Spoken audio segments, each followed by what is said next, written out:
Hi everyone. Hope you have had a happy Easter and everything's been going well for you and it hasn't been too difficult or trying. I know we've got a few people trying to move houses and things at the moment. So if you're having those problems, just make sure you let me know and I'll try and help you out as much as I possibly can. I have been going through all your assignments as well. So the goals that you've been setting have been absolutely fantastic. And as I said last week, make sure you're getting in and discussing those with your mentor teachers at the meetings, as well as the unit of work assignment, and showing them what exactly you've got to achieve and giving them that room to be able to plan that in. Some of you are hitting school holidays now. I know we've got a bit of variance going on in the different states. In Western Australia, we've still got a week and a half to go to school holidays. So those people who've hit school holidays, it's going to be a little bit trickier to get hold of your mentor teachers.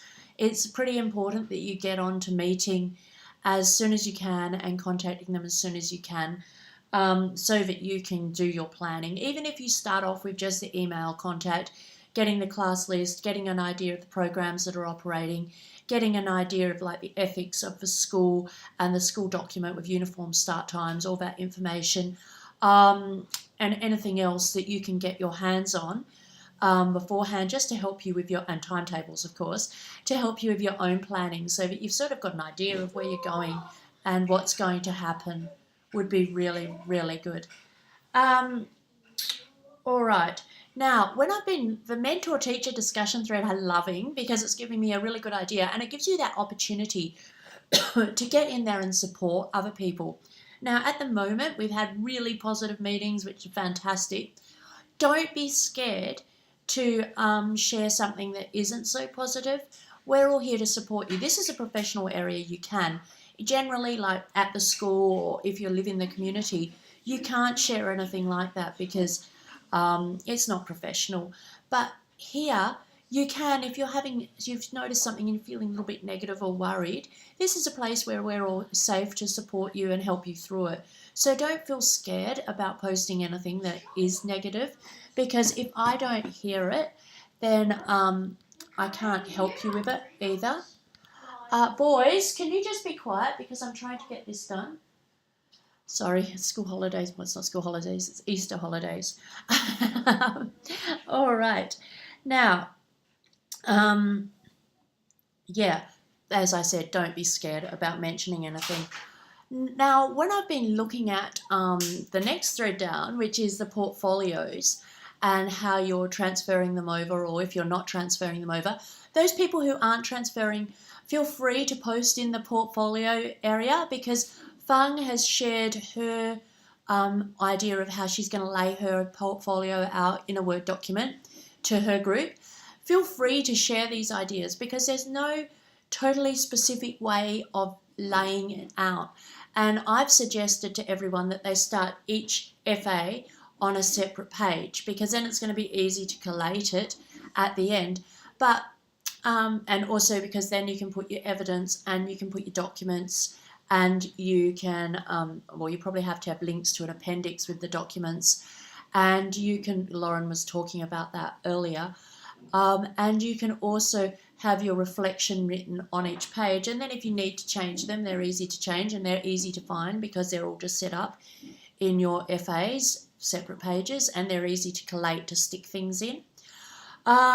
I would be using a Google Doc that's linked to that Word doc as well, but that's up to you if you want to, because it makes it a lot easier when you're at school just to quickly stick things up there and do it. But have a look at how other people are setting them up. Feel free to share for feedback. So if you've got it all laid out there and you're thinking, I don't know what to do, put it up there and get some feedback. Ask people for feedback. It's a great way of collaborating and doing it. If this was in a classroom situation, I would be getting everybody to bring their portfolios in weekly, so that we could all share on what we're doing and look at other people's and get ideas. It's piggybacking. It's part of the Bloom's taxonomy way of learning, style of learning. And it really works because it is socially constructivist, and you're constructing how you're going to develop these and build them together. And that's what classes are meant to be about. You're not meant to be isolated on your own, doing your own special thing. It's about sharing and building these ideas, especially with this as being a new concept. Nobody has really seen how Word document portfolios are going to work. So giving people ideas and sharing your ideas and getting the feedback, we should be able to get some brilliant portfolios. With the Padlets, Laura suggested a guided reading one because she needed some help with guided reading resources, which was great. And I've put up some 5-minute ideas because they're always brilliant to have in your little teacher toolkit. And if you've got them available on a Padlet online, you can easily get in there and just grab them if you're at school and your teacher has to run out for 5 minutes, or there's a child that's vomited and the class needs to be diverted for 5 minutes. And so I've got a junior primary and an upper primary. If you want to contribute to those, that would be fabulous, and add in your bits and pieces. We had a whole lot of people add in more last week, which was absolutely fantastic. So well done everybody who's started. Paige, you did a brilliant job on the literacy resources. They were going a mile a minute there for a little bit. So yeah, feel free to add all those in. That would be excellent. Right. The evidence adding into your portfolio we've done that activity, where that's the week 3 activity. I know everybody's on different levels because we've even had more people joining our group last week.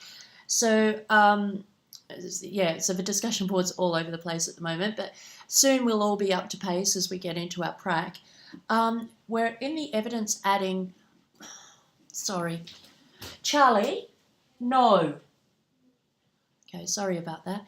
In the evidence adding area, what we need to do is just make sure that you're really thinking about what evidence. So last year we had people discussing how it was so good because they've written up a brilliant list of their evidence and what to collect. Keep doing that this year, because if you've already got that before you get on prac and you're exhausted on prac and you can just look at your list and work out what you need, then you can just tick it off and you can just put it into a pile and know you've got everything for when you finally get to your portfolio, which is really, really important. Because the prac is such a short period of time and it is so intensive that unless you're prepared with that list of exactly what you want to be collecting, it's going to be very, very difficult. And this week's activity is lesson overviews. So what I've also been doing in the discussion boards is I find as soon as I post an answer to somebody, it kills off the discussion. This week, can you please start thinking? So it's just putting a quick overview of a lesson that you're planning to use for the rest of your program that you're going to be developing in the literacy and the numeracy. You're just putting this overview of a lesson. What you need to be doing is replying to someone as well. Even if I've replied, you can still reply more. Just ignore me or else feed off what I've said. And that way we're getting more replies, because I don't like answering straight away as soon as only one person's replied, because it cuts off the conversation. Whereas if I leave it there, I find more people will start answering that person because I haven't said something definitive. So if you can try and reply to people, that way you can build up the support network amongst people, because you'll have different perspectives and different ideas, and you're coming at it from your perspective, not my perspective of being an experienced teacher and having worked with prac students. You're coming from a prac student perspective, which I can't have anymore unless I try to think really long way back. So yeah, it's really important that you do those replies, okay? All right, we've got the Collaborate on Thursday, so I'll see you on Thursday and we can discuss all this a little bit more and get into the task 2, because this is all leading up to the task 2. And these activities are planned not to be extra work and really ultra annoying. They're planned to be able to build you up into each of the assignments. So none of these activities are just a waste of time. This is your overview for your lesson plan. You can get feedback at this point, which is fantastic for when you get to your assignment. You can use this. And just like last week, we were looking at evidence adding, and that's for your task 3, and that's really important as well.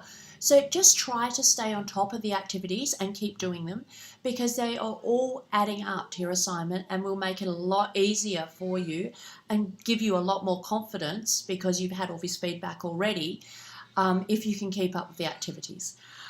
Okay, I think that is about it. Um, yeah, I hope you've had a brilliant Easter. And if you're moving, or if you've had family problems or sicknesses, my thoughts are with you, and I will do anything I can to be able to help you support through. And we've had people in Cairns with floods. So, yeah, good luck to everyone. I know it can be a difficult time of the year. All right, have a great week otherwise. And yeah, I'll see you on the DV. Bye.